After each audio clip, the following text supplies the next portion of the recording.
Dieu, quand Dieu dit en fait, je suis ton Dieu, qui t'a sorti du pays d'Égypte. Alléluia. Amen. Vous savez, vous devez rentrer dans la révélation de la parole de Dieu à l'église. Vous savez, beaucoup d'entre nous, nous avons peur des réponses à nos prières, ou je voulais dire, ou même des bénédictions, parce que nous n'arrivions pas à mettre la parole de Dieu à sa petite valeur. Alléluia. Amen. Vous savez, la parole de Dieu est la lumière à nos pieds. Amen. Amen. Alléluia. Imagine que tu rentres, tu pars dans une forêt. S'il n'y a pas la lumière, tu vas faire quoi?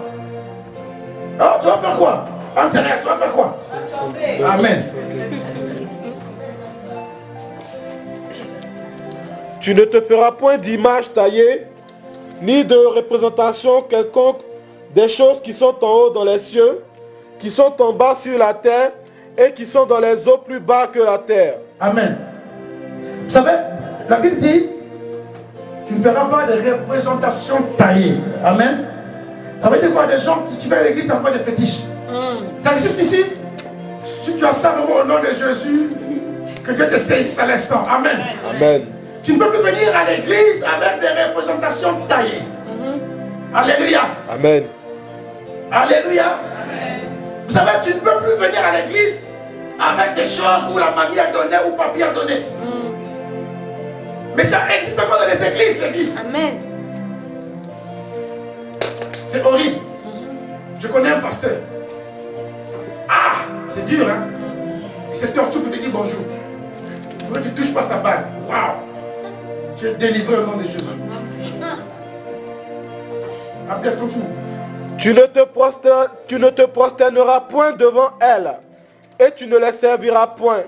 Car moi, l'Éternel, ton Dieu, je suis un Dieu jaloux, qui punit l'iniquité des pères sur les enfants, jusqu'à la 3e et 4e génération de ceux qui me haïssent, et qui fait miséricorde jusqu'en 1000 générations à ceux qui m'aiment et qui gardent mes commandements. Tu ne prendras point le nom de l'Éternel ton Dieu en vain, car l'Éternel ne laissera point impuni celui qui prendra son nom en vain. Souviens-toi du jour du repos pour le sanctifier. Tu travailleras 6 jours et tu feras tout ton ouvrage. Mais le 7e jour est le jour du repos de l'Éternel ton Dieu. Tu ne feras aucun ouvrage, ni toi, ni ton fils, ni ta fille, ni ton serviteur, ni ta servante, ni ton bétail, ni l'étranger qui est dans tes portes. Car en 6 jours l'Éternel a fait les cieux et la terre, et la mer et tout ce qui est contenu. Et il s'est reposé le 7e jour. C'est pourquoi l'Éternel a béni le jour du repos et l'a sanctifié. Honore ton père et ta mère, afin que tes jours se prolongent dans le pays que l'Éternel ton Dieu te donne. Tu ne tueras point, tu ne commettras point d'adultère, tu ne déroberas point, tu ne porteras point de faux témoignages contre ton prochain. Amen. Tu vas continuer. Tu vois, il dit, tu ne porteras point de faux témoignages contre ton prochain. Alléluia. Amen. Donc c'est une malédiction que peut nous suivre, nous poursuivre jusqu'à la 4e génération. Amen. Et oui, le mensonge. Dire mentir. Pour un rien, dire mentir. Saint-Esprit, à semence de Lucifer. Tu as menti pour un rien. Tu mens. C'est un péché très grave. Et cela peut t'accompagner, te poursuivre sur la 4e génération. Amen. C'est très grave. Tu ne convoiteras point la maison de ton prochain. Tu ne convoiteras point la femme de ton prochain, ni son serviteur, ni sa servante, ni son bœuf, ni son âne, ni aucune chose qui appartienne à ton prochain. Tout le peuple entendait les tonnerres et le son de la trompette. Il voyait les flammes de la montagne fumante. À ce spectacle, le peuple tremblait et se tenait dans l'éloignement. Ils dirent à Moïse, parle-nous toi-même et nous écouterons. Mais que Dieu ne nous parle point de peur que nous ne mourions. Moïse dit au peuple, ne vous effrayez pas, car c'est pour vous mettre à l'épreuve que Dieu est venu. Et c'est pour que vous ayez sa crainte devant les yeux, afin que vous ne péchiez point. Le peuple restait dans l'éloignement, mais Moïse s'approcha de la nuée où était Dieu. L'Éternel dit à Moïse, tu parleras ainsi aux enfants de Théer. Vous avez vu que je vous ai parlé depuis les cieux. d'argent et des dieux d'or. Pour me les associer, vous ne vous en ferez point.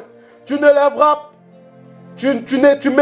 un autel de terre sur lequel tu offriras tes holocaustes et tes sacrifices d'action de grâce, tes brebis et tes bœufs. Partout où je rappellerai mon nom, je viendrai à toi et je te bénirai. Si tu m'élèves un autel de pierre, tu ne le bâtiras point en pierre taillée, car en passant ton ciseau sur la pierre, tu la profanerais. Tu ne monteras point à mon éternel, à mon autel par des degrés, afin que ta nudité ne soit pas découverte. Amen. Amen. Alléluia. Amen. Voyez-vous, c'est la loi de Moïse. Amen. Et comme je disais que la loi de Moïse est toujours valable. Parce que Christ est venu tout simplement pour accomplir la loi. Et voyez-vous, lorsque Abdel était en train de lire, il en parlait de tuer. Avant que tu ne faut pas tuer ton prochain, ne tueras pas. Alléluia. Amen. Alléluia. Amen. Et il parle encore. Il ne faut pas convoiter la femme de ton prochain. Alléluia. Amen. Il dit ne fera pas. Ne fera pas la représentation. En fait, il voulait dire il ne faut pas adorer des dieux étrangers. Alléluia. Amen. Amen. Est-ce qu'on se comprend? Voyez-vous, lorsqu'on voit le monde, et le monde est très sale, et le monde ne respecte pas la parole de Dieu. Voyez-vous, la parole est respectée, la parole est résumée. D'abord par l'amour de Christ qui est mort sur la croix, et à travers le 10 commandements de Dieu. Alléluia. Et si tu respectes les 10 commandements de Dieu, l'Église, alléluia, tu épargneras déjà toi-même et tes enfants à la malédiction. Alléluia. Amen. Alléluia. Amen. Si on peut décortiquer Exode 20, du début jusqu'à la fin, vous allez comprendre que Dieu a mis des interdictions sur plein de choses. Alléluia. Amen. Même le fait de regarder une soeur comme ça, et puis tu fais un deuxième regard, regardons. Alléluia. Mais c'est vrai, il y a des gens qui sont comme ça tous les jours. C'est un péché grave. Amen. Alléluia. C'est la convoitise. Alléluia. Amen. C'est un péché grave. Alléluia. Et vous savez, Salomon disait, il y a dans chaque chose à son temps. Alléluia. Non, vous allez lire. J'aime ça. Prends ta Bible, Ecclésiaste. Ecclésiaste 3.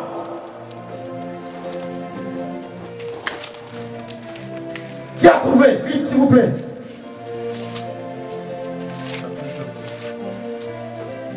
Et chaque chose a son temps. Oui. Il y a un temps pour tout, un temps pour toutes choses des cieux, un temps pour naître et un temps pour mourir, un temps pour planter et un temps pour arracher ce qui a été planté, un temps pour tuer et un temps pour... Alléluia. Il dit, arrête-toi là. Il dit, il y a un temps pour tuer. Il y a un temps pour chaque chose. Alléluia. Vraiment, il y avait un temps où Dieu, où le mensonge, le Père, le prince de l'air, luciférien, alléluia, lorsqu'il est venu pour enlever la sémence de Dieu. Et la Bible dit quoi? La Bible dit que qui s'est venu sur la croix, il a tout dépouillé. Il a livré l'acte que l'ennemi te condamnait. Alléluia. Il a déchiré cela. Il a remis à l'homme. Donc pour Dieu, l'homme devait aller en gloire. Alléluia. Pour Dieu, l'homme devait aller en gloire. Vous savez, ce n'est pas un Dieu de souffrance. Alléluia. Dieu a tout planifié pour l'homme. Et Dieu a tout fait pour l'homme. Mais si vous comprenez que Dieu marche avec des interdictions, tu dois comprendre beaucoup de choses. Alléluia. Amen. Vous savez, on n'a pas beaucoup de résultats. Parce que de un, on ne s'humilie pas devant Dieu. Et dimanche dernier, vendredi dernier, on parlait de la présence de Dieu. Il y a une différence entre prier et la présence de Dieu. Mais quand tu pries, tu es en train d'intercéder en faveur de quelqu'un. Mais quand tu veux rentrer dans l'atmosphère de la présence de Dieu, tu t'abandonnes à toi-même. Tu t'humilies à toi-même. Alléluia. Là, tu vois tous tes défauts. Tu dis, Seigneur, pour moi, j'ai une sémence du mensonge. Mais Seigneur, mon Dieu Père, sans toi, je ne peux y arriver. Mais Seigneur, mon Dieu, mais aide-moi. Afin que la bénédiction de l'Esprit habite en moi. Alléluia. Vous savez, l'Esprit de Dieu est tellement... Je veux dire, est tellement... oh Seigneur. J'oublie, je vous l'ai dit, en fait, le Saint-Esprit est triste. En fait, n'attristez pas le Saint-Esprit. Est-ce que c'est comprendre? Il y a des mots qui m'oublient. J'oublie quelques mots. Alléluia. N'attristez pas le Saint-Esprit. Et beaucoup de gens attristent le Saint-Esprit par leur manière de faire. Si tu veux être ami de Dieu, et sans arrêt tu dois poser des questions devant Dieu. Et personne n'est encore arrivé devant Dieu. Même un bishop, pourquoi dire bishop? Personne. Même avant de venir prêcher la parole de Dieu, j'humilie devant Dieu, devant sa face. Alléluia. Et personne ne peut comparer à lui, personne ne peut égaler à lui. Alléluia. Est-ce que je parle à quelqu'un? Est-ce que je parle à quelqu'un? Et si je te parle, acclame Jésus. Si je te parle, acclame Jésus. Si je te parle, acclame Jésus. Oui, acclame le roi. Oui, acclame-le, acclame-le, acclame-le, acclame-le. Pense à ta vie. Pense à ta vie, acclame-le. Il est Dieu qui pousse la vie. Il est celui qui donne la vie. Il est celui qui change de circonstances. Il est celui qui nous change de position. Il est celui qui nous amène là où les choses n'existent pas. Alléluia. Là où l'ennemi est effacé. Là où l'ennemi est tombé. Il arrive avec plein de puissance pour créer un chemin pour toi. Et qui est le diable devant ta face? Il sont en train de dire aucune personne, ni sur la terre, ni dans la forêt, qui pourra détourner ta gloire. Tu pourras détourner ta destinée. Et le Dieu puissant, et le Dieu de gloire, il n'est pas mort, il a été ressuscité.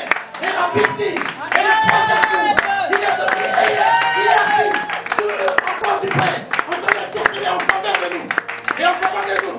Et ne pleure plus. Ne pleure plus l'église. Et le Dieu est tout pour toi. Et la Bible dit, invoque-le. Il te répondra. Et cherche-le. Cherche-le. Et cherche-le. Et cherche-le. Et cherche-le. Tu le verras en face de toi. Yes. Alléluia. Yes. Alléluia. Invoque-le. Maintenant marche. Ne marche pas comme tu marchais. Marche dans la révélation. Marche dans la sainteté.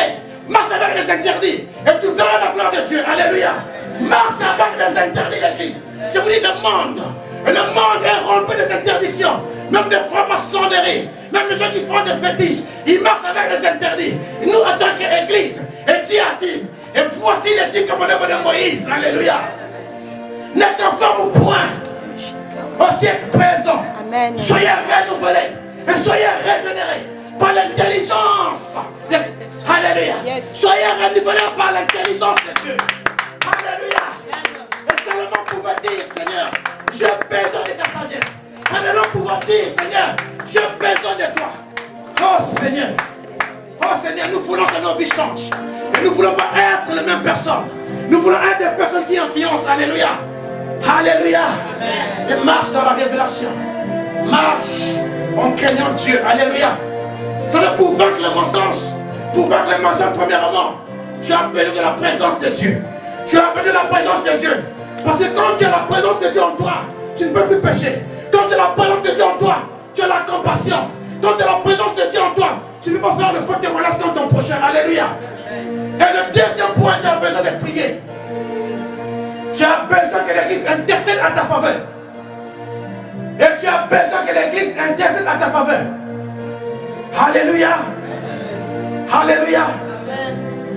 Le mensonge, c'est tellement très grave. L'église est la colonne de la vérité. L'église est la colonne de la vérité. Et nous devons marcher en vérité, pour voir Jésus. Alléluia. Vous connaîtrez la vérité. Et la vérité vous rendra libre. Alléluia. Alléluia. Et Jésus dit, vous connaîtrez la vérité vous rendra libre. Quand tu marches avec la vérité, tu as peur de personne.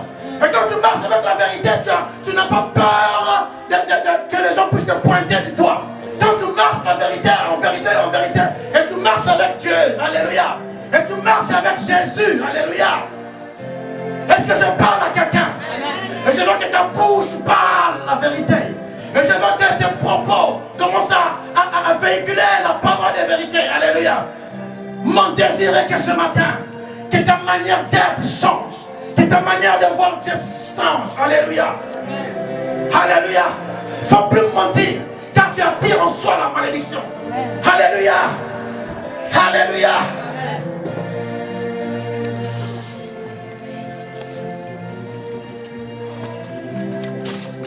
Oh, merci Jésus.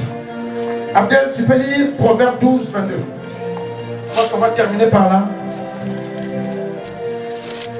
Je lis la parole de Dieu au nom de Jésus-Christ. Proverbe 12, verset 22. Les lèvres fausses sont en horreur à l'Éternel, mais ceux qui agissent avec vérité lui sont agréables. Alléluia. Et la Bible dit, et la Bible dit, des lèvres fausses. Alléluia. Les lèvres fausses. Ah. Des lèvres fausses. Wow. Vous savez, quand Dieu pointe son regard, quand Dieu donne l'intelligence aux gens pour écrire la Bible, il dit des lèvres fausses. Parce que Dieu savait. Si tes lèvres sont fausses, tu ne pourras jamais voir Dieu. Amen. Si tes lèvres sont fausses, tu ne pourras jamais voir Dieu. Si tes lèvres sont fausses, tu auras des ennemis partout. Personne ne pourra t'aimer. Alléluia. Alléluia. Il dit non, on ne veut pas, on ne veut pas, on ne veut pas. Le bouc mystère arrive, on ne veut pas. Alléluia. Des lèvres fausses. Alléluia. Il est temps de marcher avec des gens qui ont des lèvres vraies. Alléluia. Le temps n'est plus à jouer. Rachetez le temps. Évite des problèmes. Alléluia. Dans tes relations. Alléluia. Les gens qui parlent mal, c'est par toi d'œil. C'est par toi d'œil, l'église. Nous attirons des problèmes en soi nous-mêmes. Parce que ta bouche est fausse. Et ta bouche ne reste jamais tranquille. Et ta bouche aime interpréter des choses que tu ne peux même pas interpréter. Ah! Alléluia. Salomon pouvait dire qu'il ne faut pas avoir des lèvres fausses, l'église. Alléluia. Alléluia. Des lèvres fausses dans l'église. La jalousie dans l'église. La haine dans l'église. Alléluia. C'est là, ce sont des interdictions devant Dieu. L'église ne déconne pas à cause de la jalousie. L'église ne déconne pas à cause de la haine. Alléluia. Si vous n'avez le prince de l'air était rempli de la haine et la jalousie dans son cœur. Et c'est la raison pour laquelle il voulait détruire le monde. Alléluia. Parce que la jalousie te pousse. Oh Seigneur. La jalousie te pousse. Je vous dis, à plus des choses qui n'existent pas. Des choses qui ne sont pas vraies. Et on devient un parano. Alléluia. Quelqu'un de parano. Vous connaissez quelqu'un de parano, ça veut dire quoi? Quelqu'un qui aime, en fait, qui voit des choses, en fait, il interprète à sa manière. Alléluia. Dans l'église, on le voit partout. Et nous prêchons la parole, il n'y a pas de changement. Et nous prêchons la parole avec efficacité, il n'y a pas de changement.